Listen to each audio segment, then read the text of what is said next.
يا أيها الذين آمنوا أطيعوا الله وأطيعوا الرسول وأولي الأمر منكم. So Allah makes a call to all of humanity. كُلُوا مِمَّا فِي الْأَرْضِ حَلَالًا طَيِّبًا وَلَا تَتَّبِعُوا خُطُوَاتِ الشَّيْطَانِ. And don't follow the footsteps of shaitan. Here these people were arguing, we're following our forefathers' footsteps. Allah says, actually no. All of what you're following, when you try to go against the halal, what is that actually? It's the footsteps of shaitan. That's all that is. You don't be confused into thinking that's your tradition, that's your culture, that's your heritage, that this is your pride and your civilization. There's none of that. That's all delusion. What it really is footsteps of shaitan. إِنَّهُ لَكُمْ عَدُوٌّ مُبِينٌ. Certainly he is a clear enemy to you. Yeah, you love your family, you love your tradition, you love your history, but you have to hate shaitan. And if he got the best of them, he shouldn't get the best of you. Don't let the love of your family tradition allow you to become a friend with shaitan. Don't let those two things get confused with each other. Another very important consideration.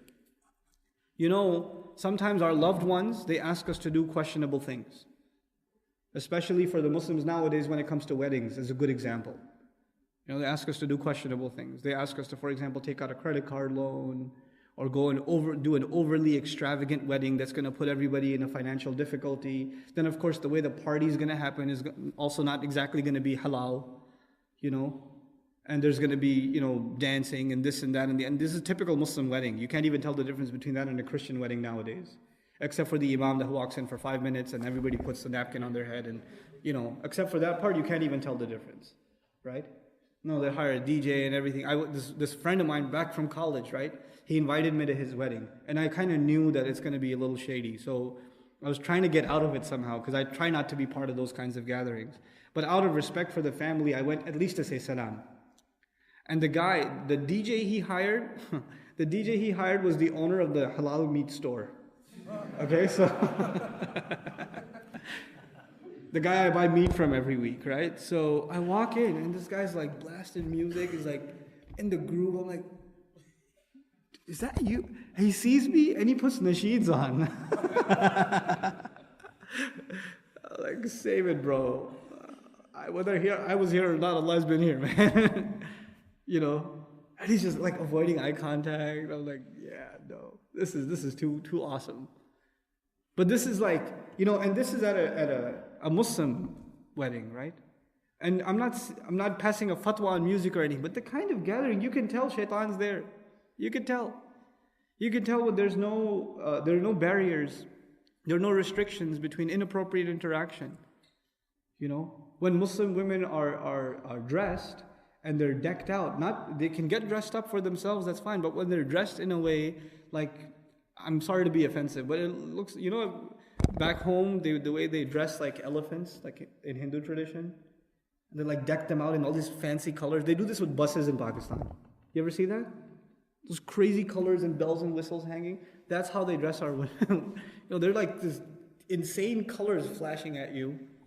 You know, this is just completely inappropriate for a public setting for a Muslim woman. And when you ask them, why do you do that? They'll tell you, this is how we do things. What are you talking about? This is how everybody, your cousins had a wedding.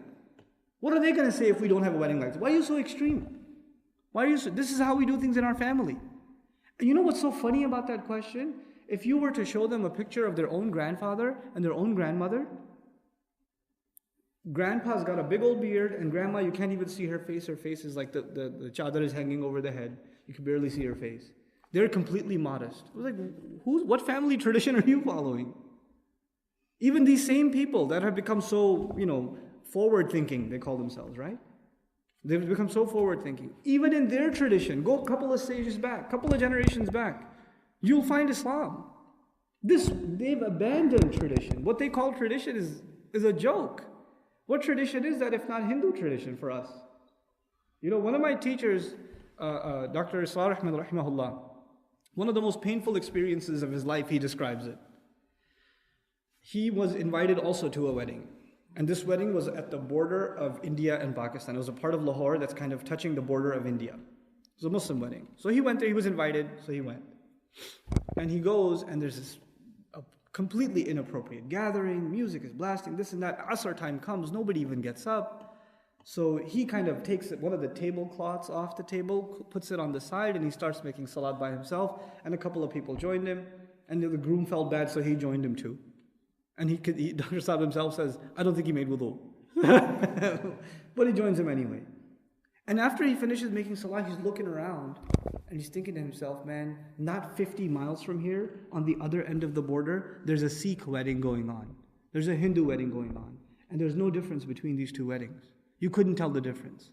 And he says, so what reason did not 50 years have gone by and Muslims drew this line, this border with their blood? That blood hasn't even dried yet, and look at us.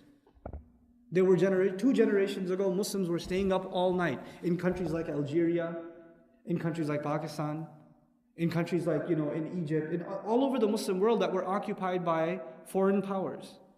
Muslims would stay up the entire night, not even in Ramadan, every night, collectively making dua, get rid of this evil force that is on us. If you get rid of this force, Ya Allah, we will worship only you. We want our children to be able to say La ilaha illallah. We will serve your deen. We will show you what Islam really is. Get rid of these evil forces on top of us. And Allah removed many of those forces. And what happened? What loyalty did we show Allah? This is the same exact thing Bani Israel had done, by the way. Bani Israel asked Allah for relief from oppression. And then Allah gave them freedom and then said, let's see what you do. Let's see when you get power, let's see how you hold on to power. Let's see what you do with that power. What have the Muslims done? What do we have to show for ourselves? SubhanAllah. We love talking about politics. Before you talk about bringing about change in the political spectrum, how about we talk about our family situations? How about Islam in the family? And our extended families. Those of you guys that are sitting here in the masjid, probably most of you, you're the weirdos in your family. Right? Most of your families are like, they think religion is a joke. And you guys are extreme, you've lost your way. And they look at you and they laugh and they say, that thing is still on your face? And they look at your women and they say, you're still wearing that thing? You're going to go to the Eid party looking like that? Might as well not come. That's how they'll talk to you. That's your own family. This is the crazy situation we're in. We have to convince the Muslims to go to halal and tayyib.